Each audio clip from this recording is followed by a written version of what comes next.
Olá, sejam muito bem-vindos. Eu sou Driele Liário e este é o Ponto Feminino. Hoje vamos falar sobre um tema cada vez mais importante nos dias atuais: saúde mental. Equilíbrio emocional, espiritualidade e fé. Vivemos tempos de muita ansiedade, cobranças e desafios emocionais. E diante disso, uma pergunta se torna cada vez mais necessária: como cuidar da saúde emocional?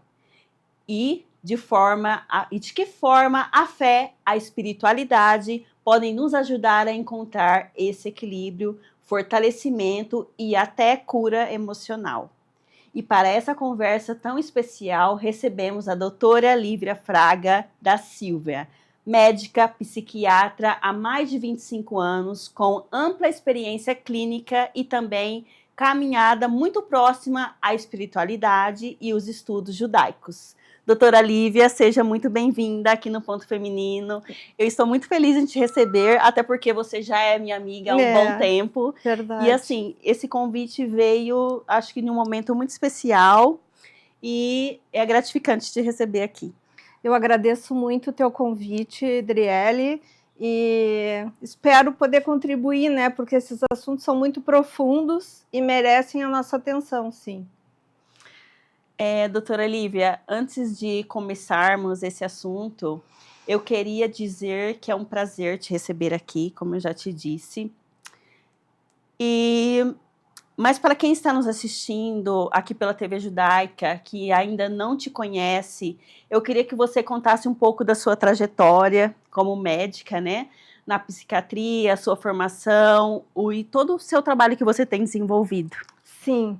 Eu fiz minha graduação em medicina na PUC do Rio Grande do Sul, fiz a especialização em psiquiatria também na PUC do Rio Grande do Sul, e isso foi em 2003 que eu terminei a psiquiatria. Aí eu comecei a atuar em várias frentes, né?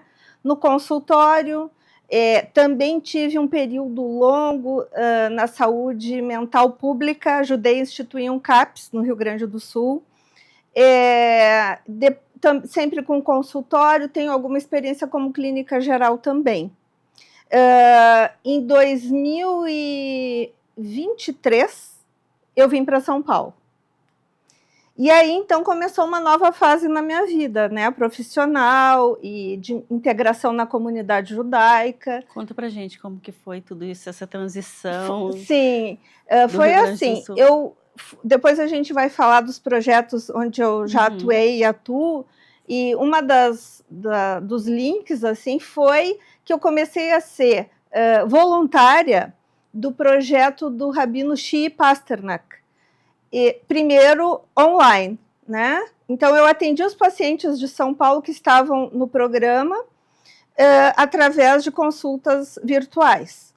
Depois disso, depois de uns 2 anos, então, em relação ao meu desejo de vir para uma comunidade judaica assim maior e mais organizada, então eu comecei a tentar fazer essa mudança, né? E então, profissionalmente, eu comecei a atuar em clínicas, no consultório particular e integrada nesse projeto do Rav Shii. E antes você trabalhava como? Não era lá no Rio Grande do Sul? Eu trabalhava no consultório particular, eu era concursada por uma prefeitura perto de Gramado, não sei se você deve já ter ouvido falar, sim. E também era basicamente isso, consultório e esse concurso. Mas assim, eu quero saber como que você decidiu a psiquiatria em si. A psiquiatria. Então, eu vou te contar uma coisa que eu acho que você não sabe. Eu, quando saí do colegial, né, do ensino médio, eu fiz um ano de jornalismo. E então, eu terminei aquele primeiro ano de estudos pensando assim, não é isso que eu quero. Era legal, mas não era o que eu queria para minha vida, né? E aí, um dia, conversando com meu pai, eu disse, pai, eu acho que eu vou fazer medicina, né? E vou fazer psiquiatria. Então, eu já sabia que eu queria psiquiatria antes de fazer medicina. Claro que durante a faculdade muitas coisas acontecem. Então já foi pré-definido. Já. Que legal, interessante, né? Parece que você já sabia o seu caminho. Exato. Eu acho que sim, que sim. E então foi isso. Eu decidi fazer psiquiatria, a faculdade de medicina exigiu muito de mim, exige de quem faz a faculdade, né? E então eu entrei numa especialização que era a minha casa, porque eu já frequentava aquele hospital há 6 anos. Então eu já tinha feito vários estágios, todo mundo me conhecia. Mas não é uma especialização fácil, Drelly, porque, por exemplo, o primeiro ano é na internação psiquiátrica. Então, a gente lida com pacientes em crise, com pacientes psicóticos, com situações extremas, né? Que realmente isso exige uma estrutura emocional muito grande da gente. Deixa eu te falar que é muito interessante isso que você está falando, porque até então eu estava entrevistando uma médica também, só que ginecologista, e ela comentou isso, que ela pensou em psiquiatria, e ela disse que no início, quando ela foi para o hospital, ela não conseguiu lidar emocionalmente. Não é fácil. E aí ela decidiu a ginecologia. Sim. Que para mim seria impossível, por exemplo, né? Eu acho o centro obstétrico uma coisa muito louca, né? E as relações são assim meio agressivas, né? O momento do nascimento, se tu deixar a natureza agir, é uma coisa mágica e meio que imprevisível, né? Sim. E então cada um nasce a gente é para o que nasce, né? Cada um nasce para uma coisa. E falando sobre esse assunto, eu queria que você explicasse um pouco pra gente o que, antes de falar sobre espiritualidade, que a gente vai falar também sobre isso, de como lidar, o que realmente é a saúde mental, do que se trata? Olha, é uma pergunta que a resposta a gente poderia falar dias, né?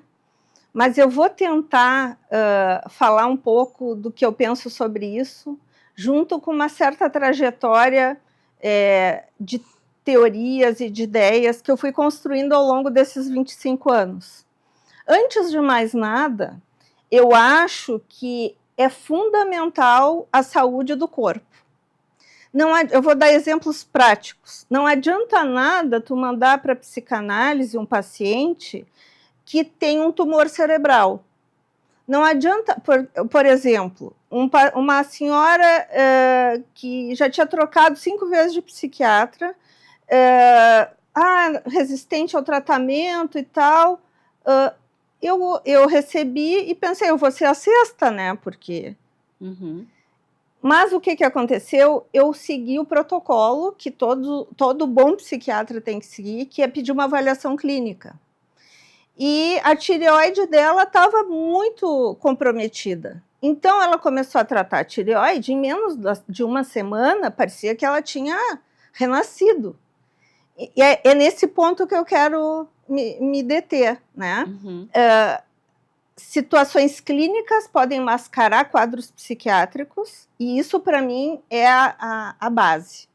A partir daí, a gente pode pensar nas doenças psiquiátricas mesmo, e que, em termos gerais, 1% da população tem esses transtornos. O resto pode ser quadros eventuais, quadros de luto, quadros de ansiedade e tal. Mas 1%, então, 1 em cada 100 pessoas tem transtornos mais graves. Mas e como diagnosticar a diferença entre eles? A primeira coisa é fazer a avaliação clínica. E, claro, a gente foca nas principais patologias que tem essa intersecção. Epilepsia pode estar misturado, como eu falei, quadros de tireoide. Por exemplo, agora eu estou trabalhando num plantão.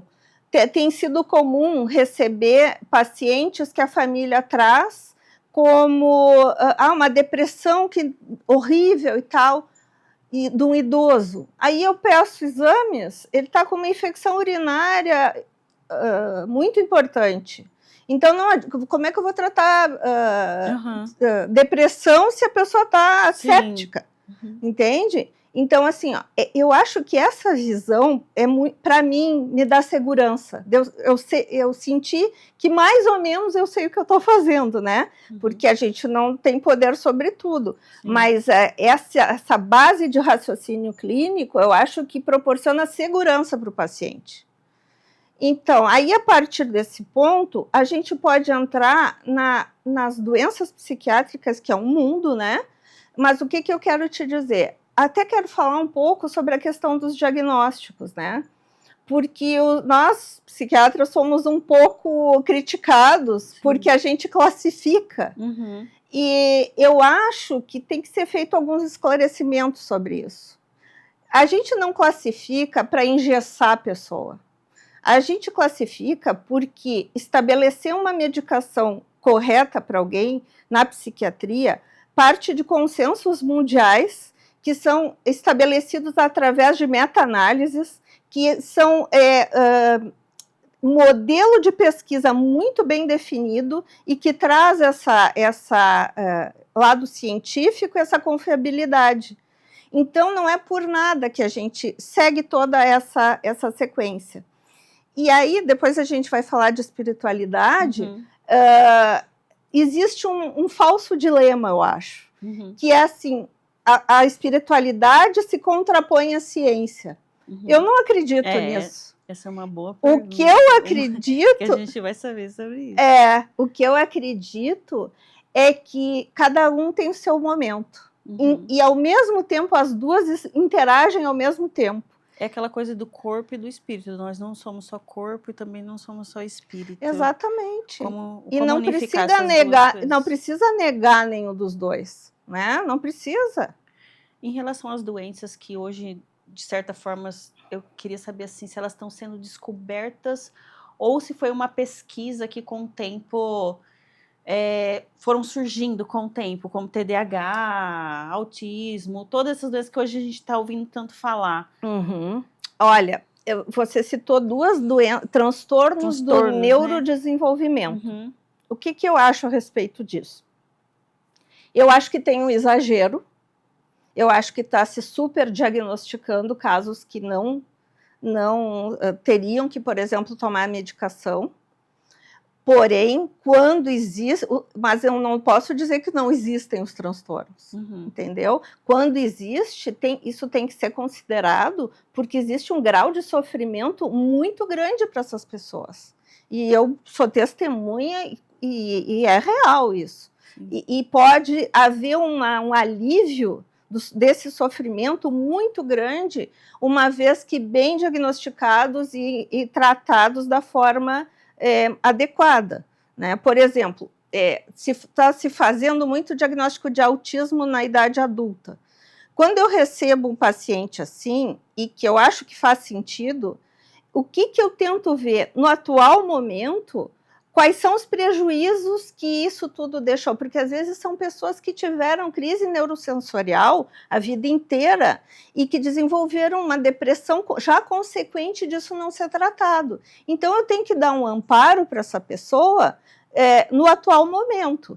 Não para estigmatizar ou botar rótulo na pessoa e assim, não precisa dar medicação para todo mundo.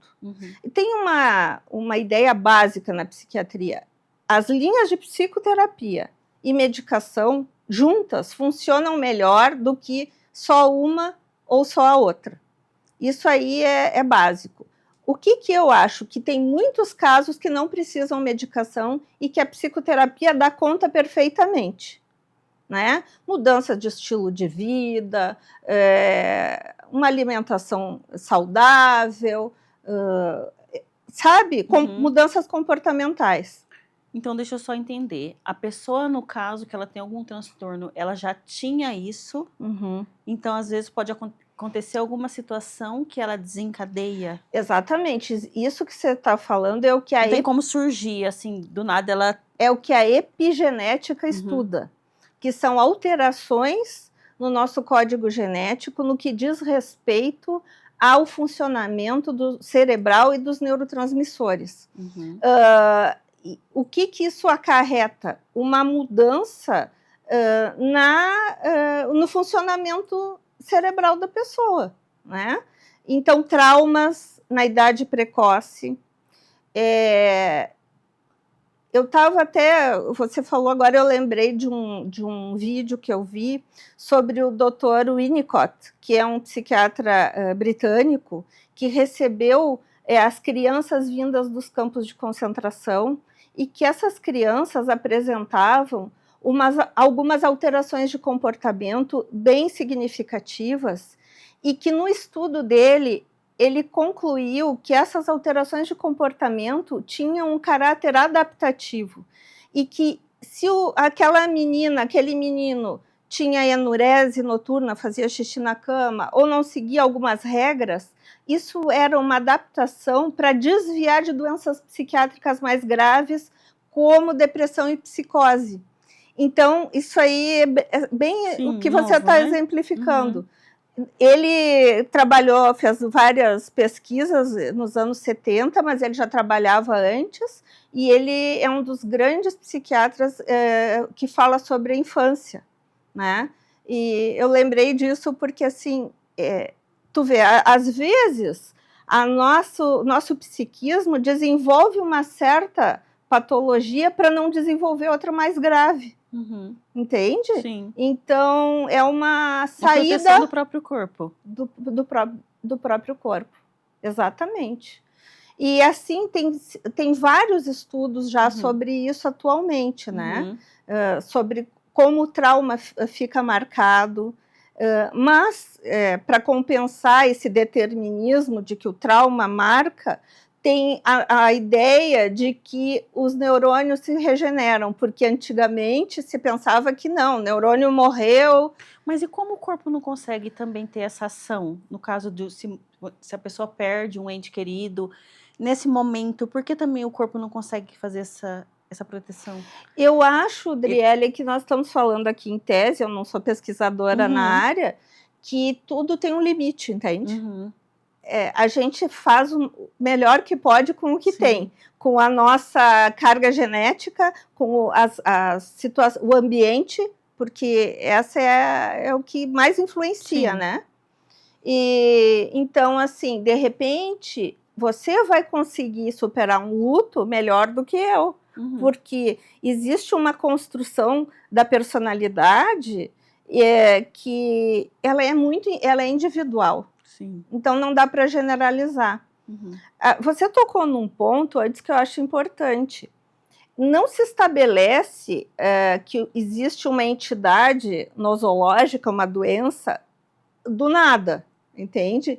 Existem consensos e reuniões de especialistas do mundo inteiro, onde se tenta estabelecer aspectos comuns para, por exemplo, não sei se você já ouviu falar no DSM, no CID, que são esses códigos médicos mais... Eu acho assim, ó, depois de muitos anos, a gente usa eles como recurso e como uma ferramenta, mas eles não nos limitam mais. Entende? A gente não fica preso naquilo e tem que ter um olhar atento para aquele ser que está na tua frente, né? Porque também tu não pode deixar de oferecer uma medicação ou uma terapêutica, que hoje existem várias, estimulação transcraniana, a cirurgia da epilepsia também foi revolucionária,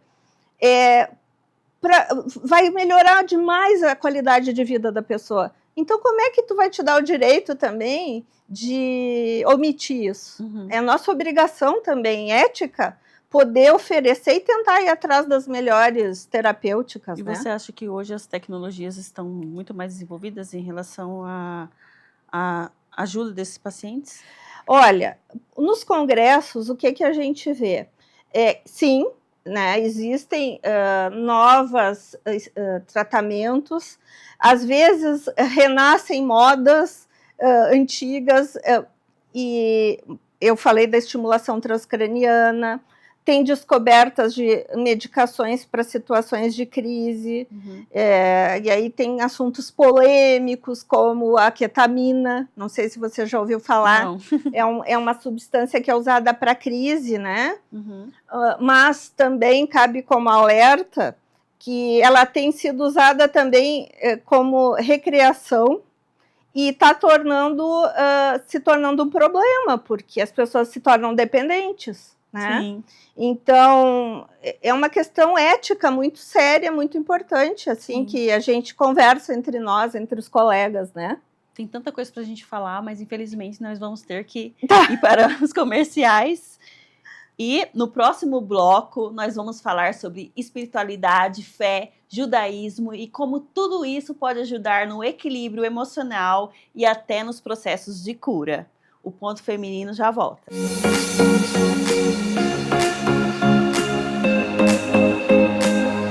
Olá, eu sou a apresentadora virtual da TV Judaica, a primeira TV judaica brasileira. Estamos 24 horas no ar no Brasil e no mundo, com uma programação inédita. Trazemos jornalismo, cultura, entretenimento e muito mais, sempre fortalecendo o judaísmo, o sionismo e combatendo o antissemitismo.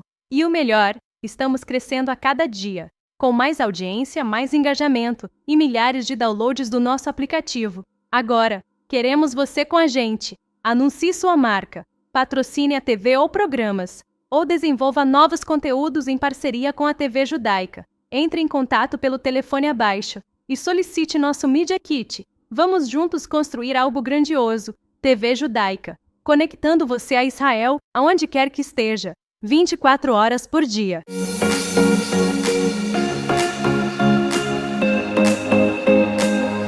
Estamos de volta aqui no Ponto Feminino e seguimos com a nossa conversa com a doutora Lívia Fraga da Silva.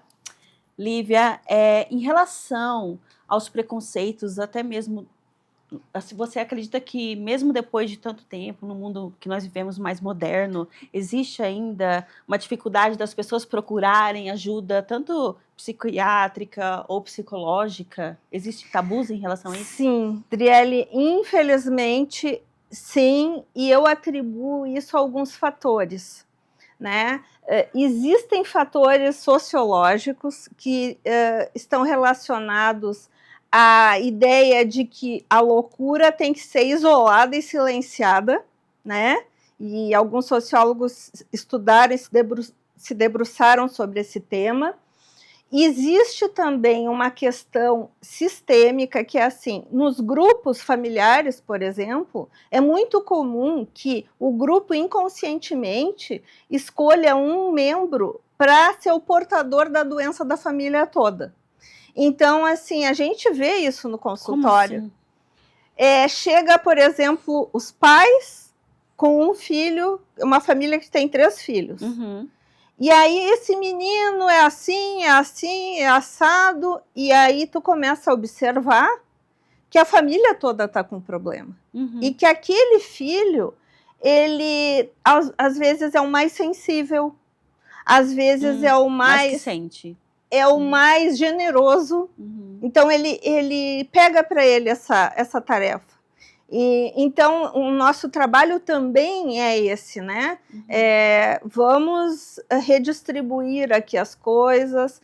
Por isso que eu acho que o atendimento dos pacientes na adolescência e na adulto-jovem, ele é muito importante, porque é o momento onde a gente tem a oportunidade de ajudar aquele jovem, aquela criança a se fortalecer e escapar dessas doenças mais comprometidas, né?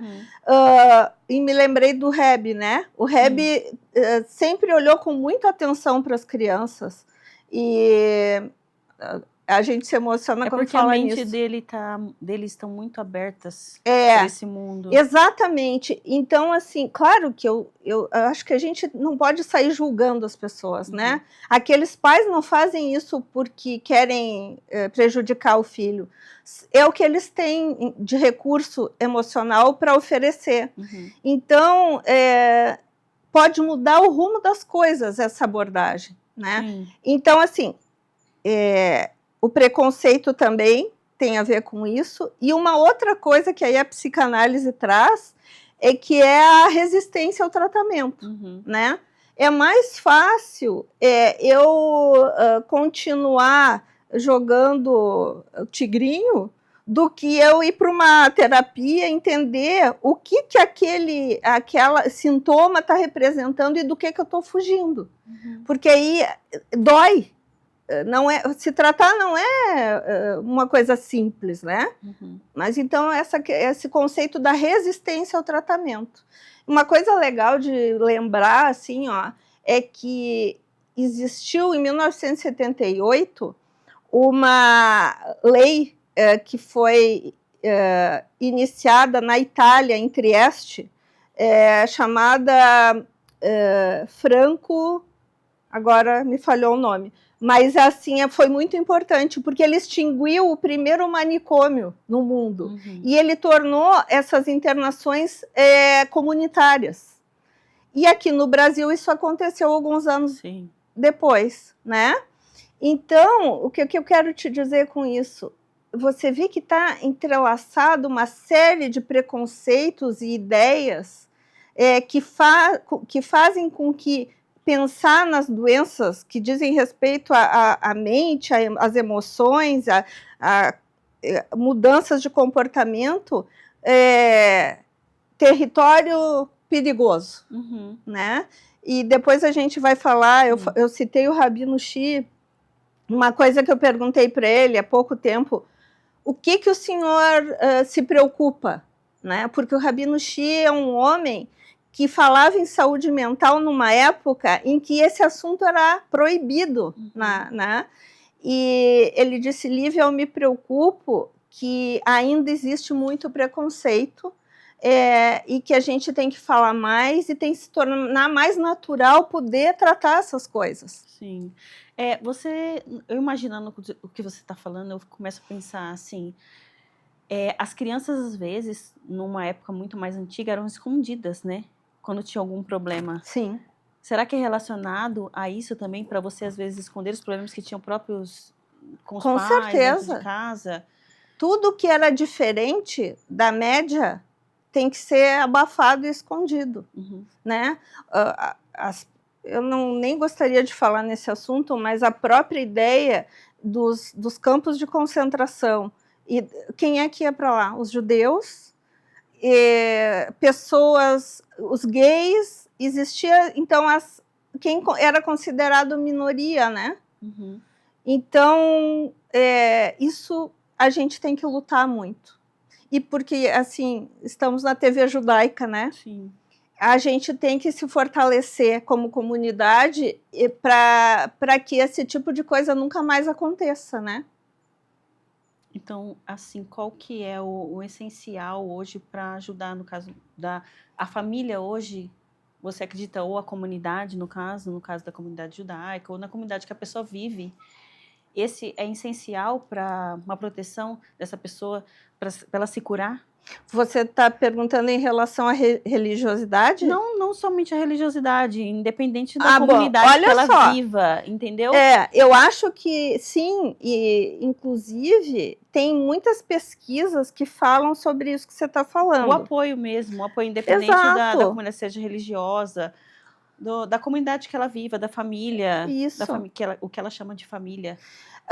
Tem uma pesquisa de longevidade que foi feita lá no interior do Rio Grande do Sul, em Veranópolis, pelo Instituto de Geriatria e Gerontologia da PUC, que diz exatamente isso, que as cidades que têm uma rede para os idosos, onde eles têm grupos de jogos à tarde, onde eles têm grupos religiosos, seja qual for a fé, as pessoas têm uma expectativa de vida muito maior. Então, claro que essa rede, essa estrutura fortalece, né? Será que é meio que colocar de lado aquelas dores, aqueles sentimentos? Sim. E viver? Sim. E isso aí é muito racídico, né?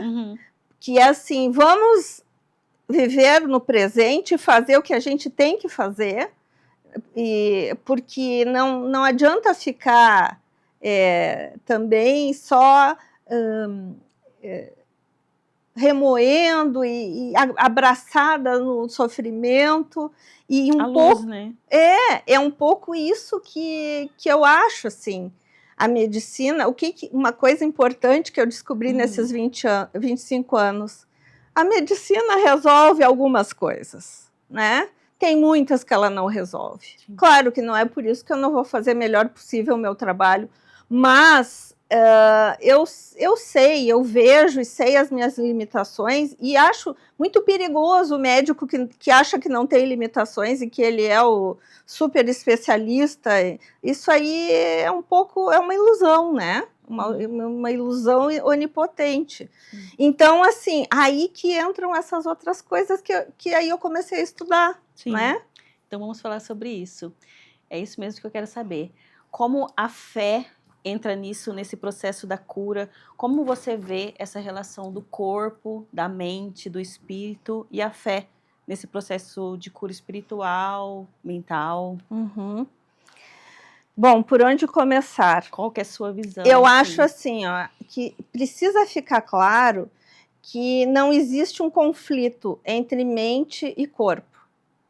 Eles fazem parte de um contínuo e que se integra e interage e é dinâmico, não é estático, né? E, inclusive, nos congressos de psiquiatria, cada vez mais tem palestras sobre espiritualidade. Sério? Sim. Muito interessante. Tem pesquisas que, assim, já mostraram que o cérebro, durante a meditação, muda a atividade cerebral. Então, assim, eu acho que as coisas estão começando a se alinhar. Mas ainda isso não é amplamente, por exemplo, na prática clínica, eu acho que as coisas que eu estudo de racidismo e de judaísmo, elas estão em mim já, elas fazem parte de mim. Então, isso acaba sendo transmitido, mas não que exista um método para isso. E eu acho que, inclusive, é um desafio manter cada coisa no seu lugar. Sim.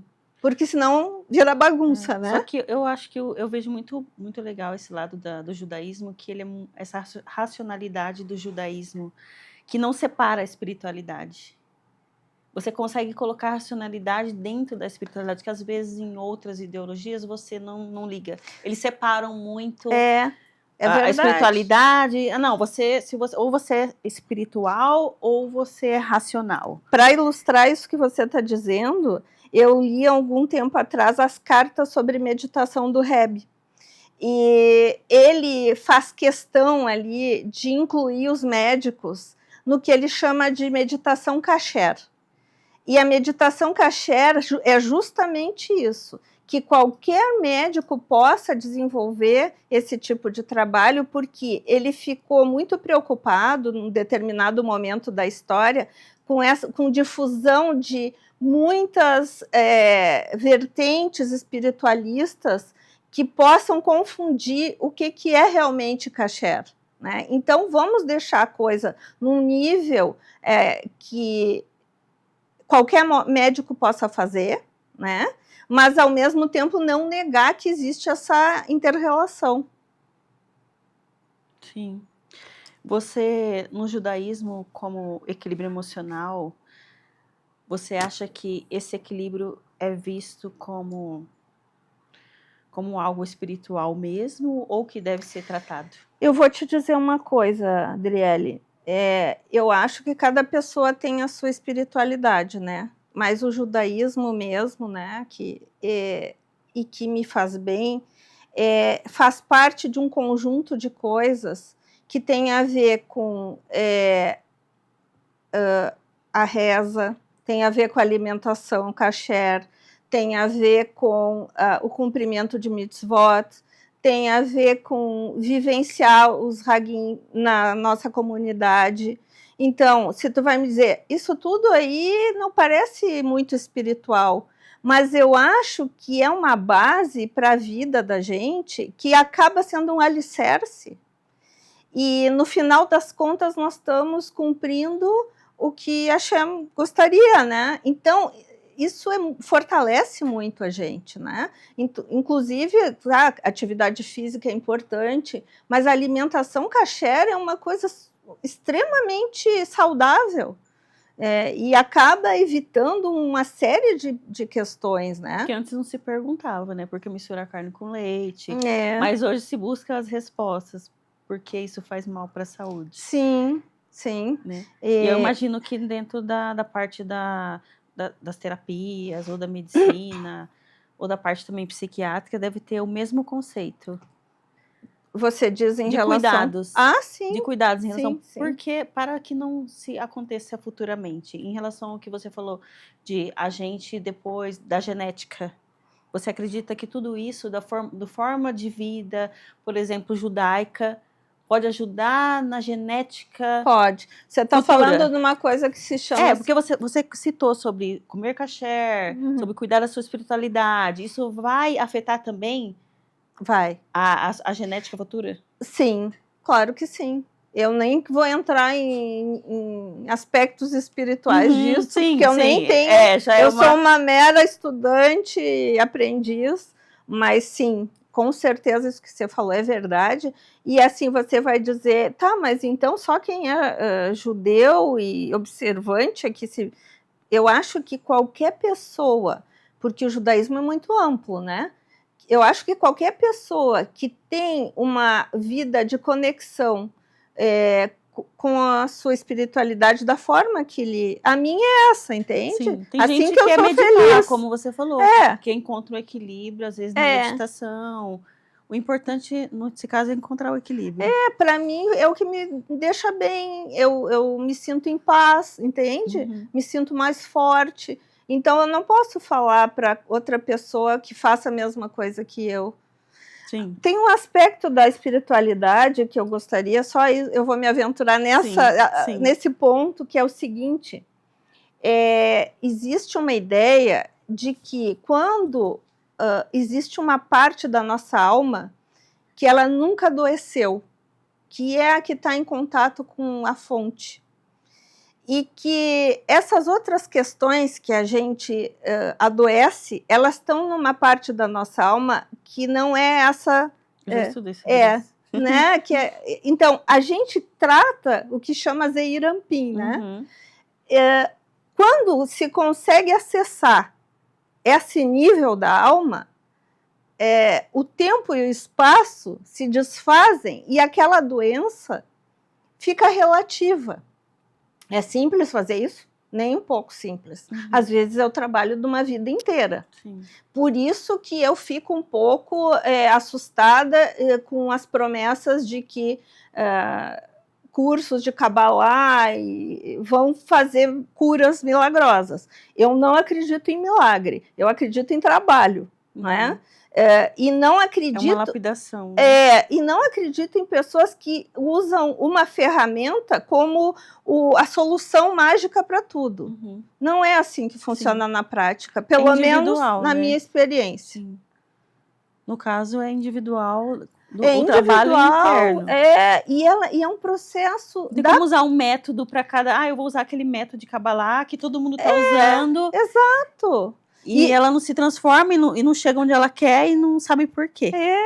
E é um processo assim tão bonito que seria tão legal se todo mundo pudesse vivenciar isso, mas é uma busca, né, de cada um. A verdade é que Deus já deixou tudo, no nosso caso, que a gente segue a Torá, para nós já é um método que Deus já nos deu para nossa melhora, para a gente, já é uma forma assim, faça assim. É um manual, faça assim, né? Que você vai se dar bem. É um manual. Sim, tanto psicológico, emocional, mental, físico. Inclusive, a gente amanhã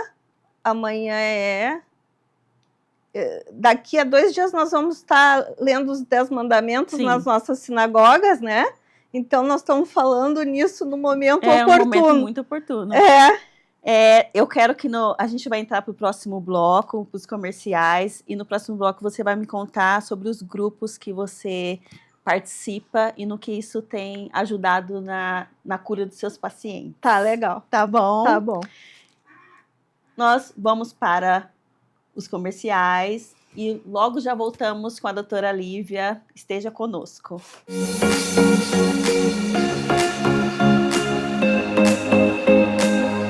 Para não ficar de fora e poder assistir 24 horas por dia a TV Judaica? Baixe agora mesmo o aplicativo em seu celular, disponível na App Store e Google Play. E assista também em sua Smart TV, direto da loja de aplicativos do seu aparelho, totalmente gratuito. TV Judaica, a primeira televisão judaica brasileira.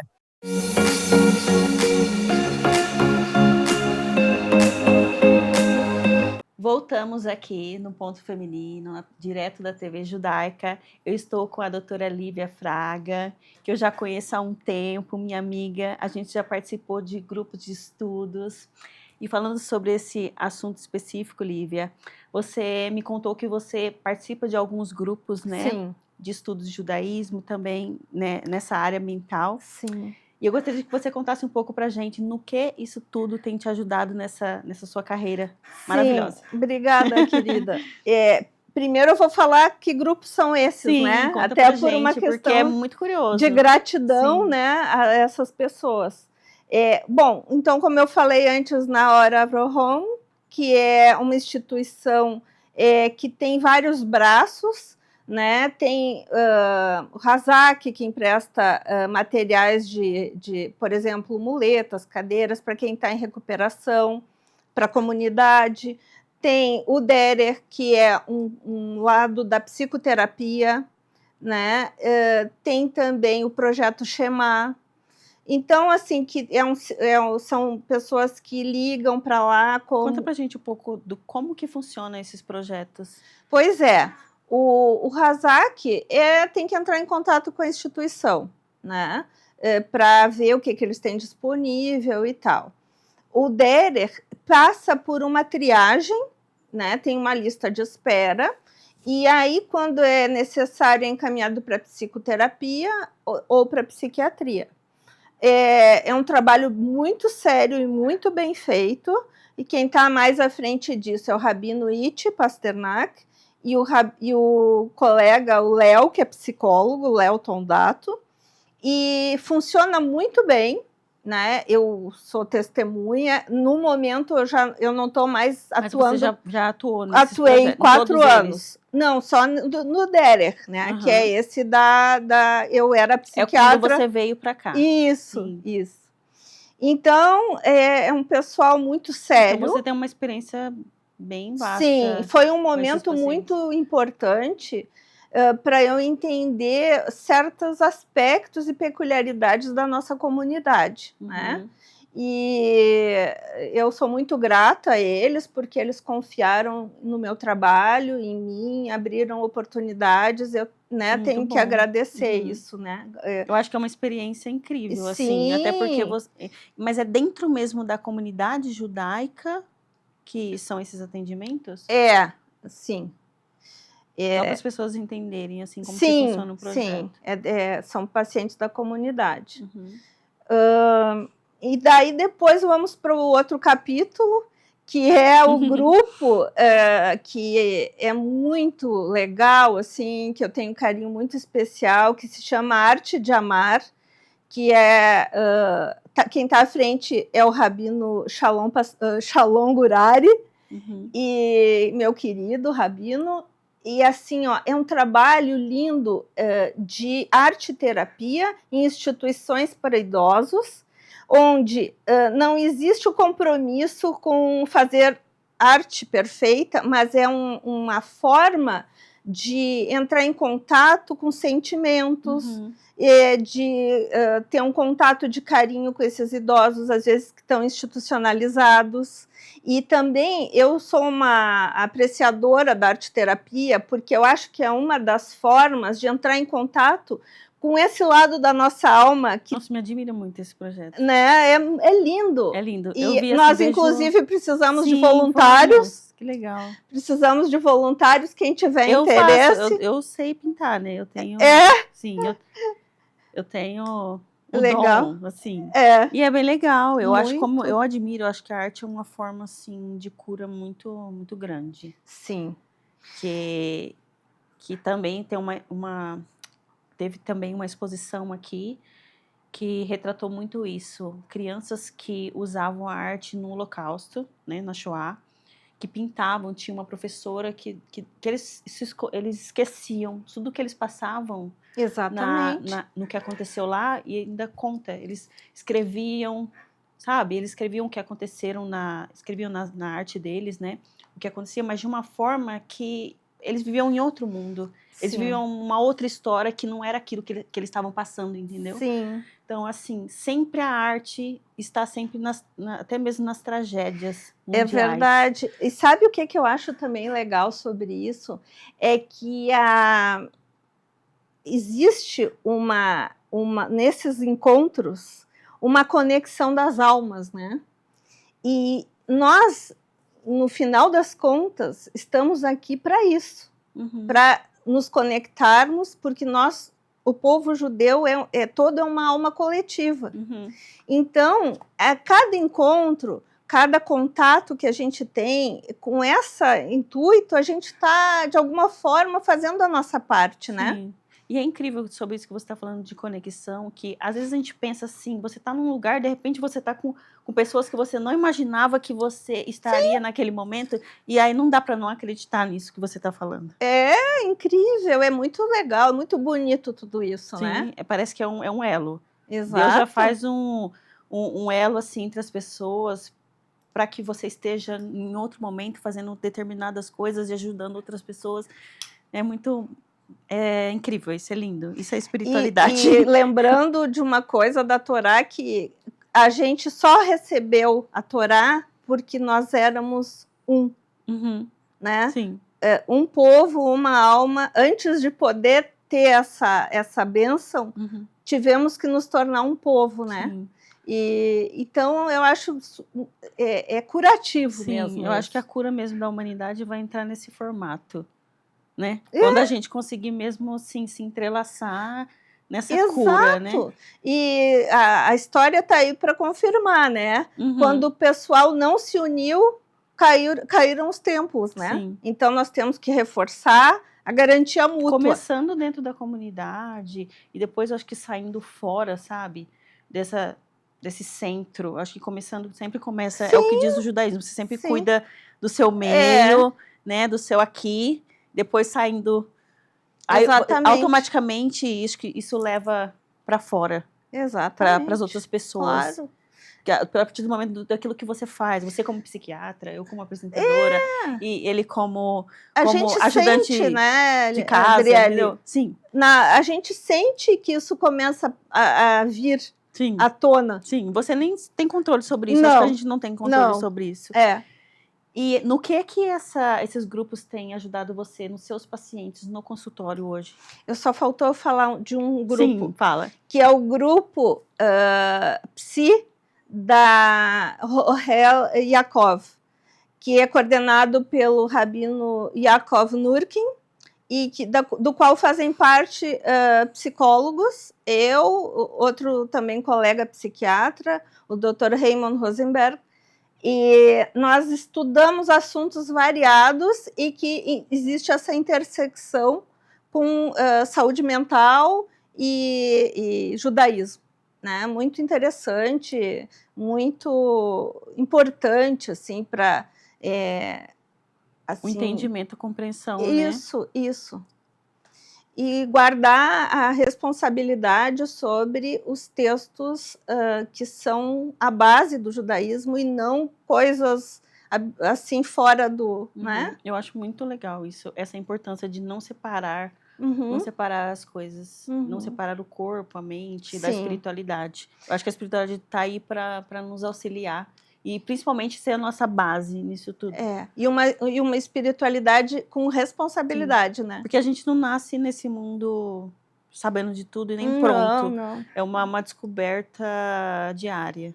Sim. Sobre quem a gente é, né? Mas eu acho que tem que estar também aberto para isso. Agora, respondendo a tua última pergunta, eu acho, Adriele, que assim, ó, eu tenho que ser muito responsável em dizer que teve um período que eu achava que podia chegar numa fórmula de associar essas coisas todas e criar um método. O tempo foi me mostrando que isso não existe, porque aí eu estaria fazendo idolatria de uma ferramenta e que ela é falha, como qualquer coisa. Uhum. Eu tenho que ter um respeito por aquele ser que está na minha frente, onde eu não vou tentar enquadrar ele na minha mentalidade. Isso. Então, como é que eu vou fazer isso? Seria muito lindo, né? Mas é uma onipotência pensar isso. Então, eu tenho tentado me colocar cada vez mais de uma forma humilde, de, assim, usar as coisas que eu sei, conhecimento, né? Para tentar ajudar aquela pessoa naquele momento da melhor forma. Sim. Né?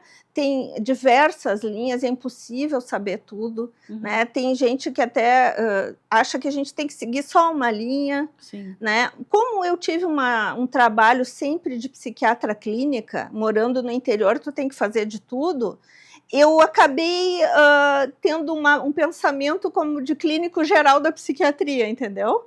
Então, eu acabei não me limitando. Sim. Né? Sempre é uma descoberta nova. Sempre é uma descoberta. Então, assim, me ajuda muito. Você acaba aprendendo também. E me ajuda, assim, ó, na medida em que eu vou me integrando como ser e os meus conflitos e os meus traumas, eles estão sendo compreendidos, eu começo a ver o outro com mais clareza. Então, é assim que me ajuda. Sim. No caso das mulheres, você acredita que essa sobrecarga, que as mulheres às vezes tomam muita coisa para si, dia a dia, trabalho, filhos e tudo, como que as mulheres têm lidado com tudo isso? Olha, Driele, já que nós estamos aqui num programa feminino, vamos falar um pouco dessas mulheres. A gente sabe que não é fácil, né? A mulher foi para o mercado de trabalho, a mulher tem que arcar com a subsistência, às vezes. O Brasil é um país que tem uma grande taxa de famílias que a mãe é solo, né? Então, não é fácil isso. E o que eu penso? Existem questões contemporâneas, né? O estresse no trabalho, o burnout, a ansiedade. Então, o que eu penso disso? Tudo muito complexo, porque tu não pode dizer para uma pessoa, trabalha menos, faz exercício não ajuda, 5 vezes por semana, né? Mas como que tu não entende? Eu acho que a gente tem que ser realista, né? Por exemplo, enquanto a gente tem filhos pequenos, a gente concilia as coisas. E dentro da realidade de cada um, eu acho que a gente tem que buscar momentos. E tem que ter uma rotina organizada, o melhor possível, né, que garanta que uma alimentação saudável. E falar em alimentação saudável, às vezes não é falar em alimentação muito cara. É falar, é organizar, né? Preparar, né? Preparar, isso. Momentos de meditação, né? Por exemplo, acontece comigo. Às vezes não consegui dormir, e aí eu boto uma meditação que tem no YouTube, até sugiro, que é ondas alfa, que são ondas que nos botam no estado de relaxamento, né? Não tomar café, não tomar estimulantes depois das 6 da tarde, né? Também hoje em dia tem a questão das telas, que é fácil falar, mas todo mundo... difícil, né? Todo mundo. Então... eu acho que se a gente continuasse aqui, a gente ia conversar muito, mas eu gostaria, infelizmente, que a gente está acabando, eu gostaria que você deixasse uma mensagem para quem está passando por um momento difícil e precisa, assim, de uma cura emocional, física e psicológica. E deixe pra gente as suas redes sociais, seus contatos, para quem quiser conversar com você, né? Quem estiver precisando de uma ajuda.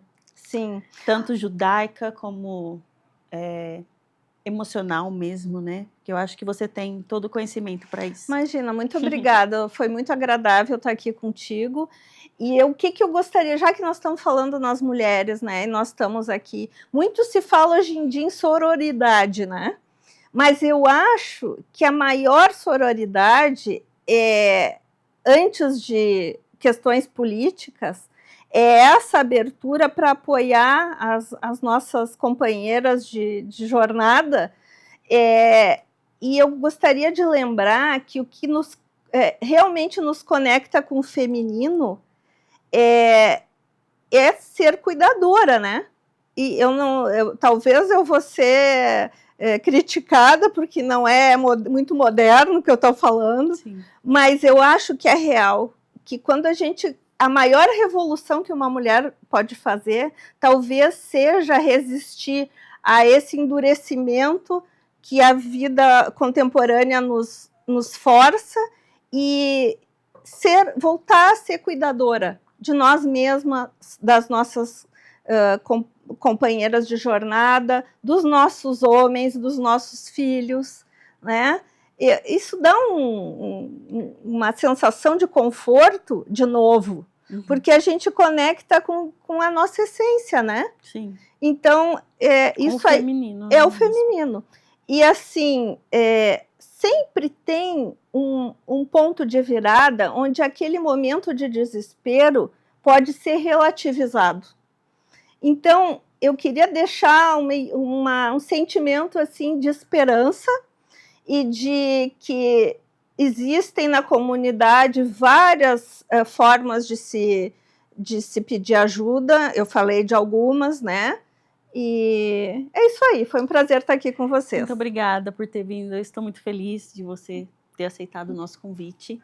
Prazer foi meu. Prazer, eu espero você aqui de novo, em outra oportunidade, que eu acho que tem ainda muita coisa para a gente conversar. Sim. Sigam a Lívia nas redes sociais. Você deixou o seu telefone? Não, eu não falei. Então deixa as suas redes sociais. Então, é 011, porque, olha, isso é uma gaúcha, DDD 011 já é um sinal. 011 9984 69206. E o meu e-mail é rivcamalca73@gmail.com. Muito obrigada por ter vindo. Eu que agradeço. Estou muito feliz. Cuidar de saúde mental também é um ato de coragem, acolhimento e autocuidado. Em um mundo tão acelerado, talvez seja cada vez mais importante aprendermos a olhar para dentro, reconhecer as nossas emoções e entender que pedir ajuda não é um sinal de fraqueza, mas um gesto de cuidado consigo mesmo. E talvez o equilíbrio entre mente, corpo, espiritualidade, fé e acolhimento possa nos ajudar a atravessar desafios da vida com mais consciência, mais força e também mais esperança. Obrigada a você que esteve conosco em mais um encontro do Ponto Feminino. Até o próximo programa. É um prazer estar com vocês aqui da TV Judaica. Abaixem o aplicativo e estejam com a gente até o próximo encontro.